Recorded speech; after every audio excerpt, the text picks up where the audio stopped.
नमस्कार। एक बार फिर से आपका स्वागत है चैनल तीर तर्कश में। मैं घनश्याम बादल हाजिर हूँ आपकी अदालत में एक नए मुद्दे के बाद।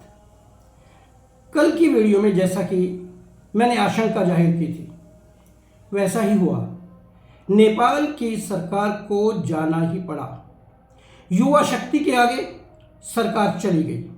काठमांडू, वीरगंज और इसके साथ पूरा नेपाल जल रहा है, उपद्रवियों के हाथ में है।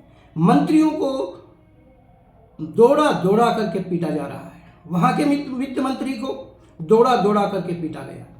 इससे पहले हालातों को देखते हुए जो समझदार राजनीतिज्ञ थे उन्होंने इस्तीफे देने शुरू कर दिए थे। नेपाल के गृह मंत्री रमेश लेखक, कृषि मंत्री और स्वास्थ्य मंत्री, इन तीनों ने पहले ही ओली को अपने इस्तीफे सौंप दिए थे।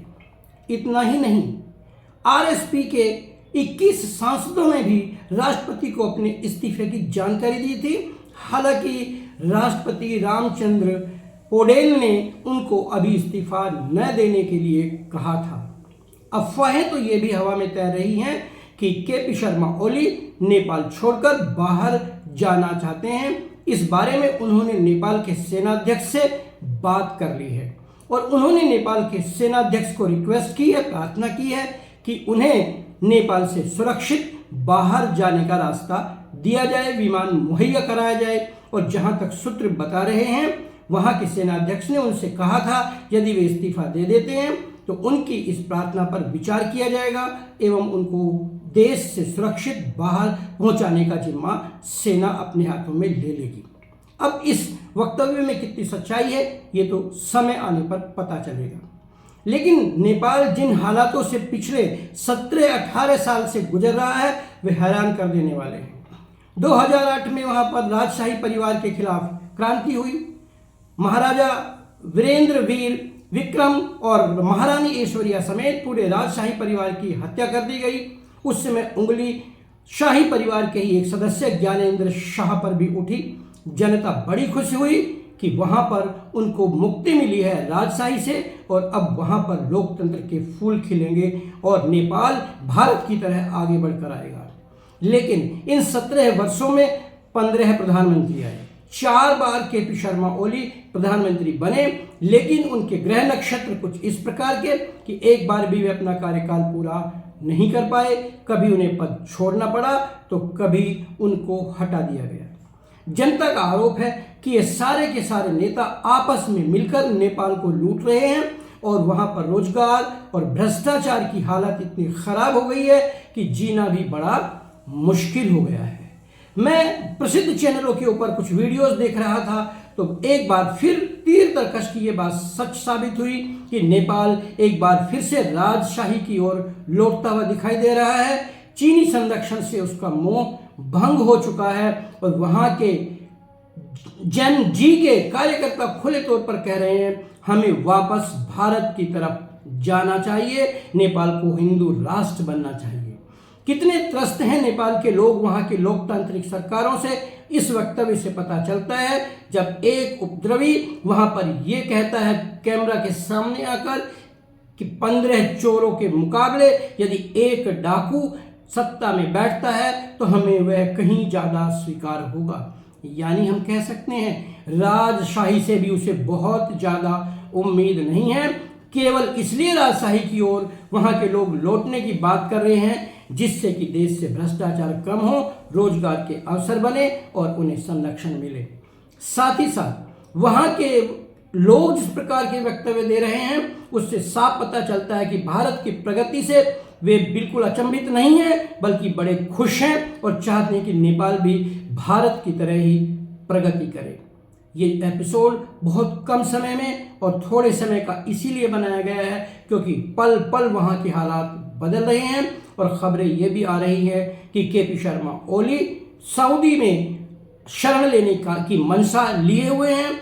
लेकिन साथ ही साथ भीड़ ने वहां का काठमांडू का एयरपोर्ट भी घेर रखा है और उनकी मांग है कि जिस प्रकार से इन 2 दिनों में 20 से ज्यादा लोगों की जान गई, इनकी हत्या का मुकाबला इस सरकार पर चलना चाहिए। एक सीधा सीधा सा खुला खुला सा संदेश है। जनता आपको आशा के साथ सत्ता में लाती है, उसके सपने, उसके ख्वाब, उसकी इच्छाएं आपके साथ जुड़े होते हैं। आप जब उन्हें पूरा नहीं करते बल्कि जनता को लूटने में लग जाते हैं, केवल अपना घर भरने लगते हैं, तो फिर जनता का आक्रोश किसी भी सीमा तक जा सकता है। आगे क्या होगा नेपाल में अभी कह नहीं सकते हैं। चलते चलते एक नज़र डाल लेते हैं भारत में हो रहे उपराष्ट्रपति के चुनाव पर। अभी तक के आंकड़ों और मतदान के रुझानों पर यदि यकीन करें तो सीपी राधाकृष्णन देश के अगले उपराष्ट्रपति होने जा रहे हैं। लोकसभा का आंकड़ा 542 में से 293 मत उनके पक्ष में है।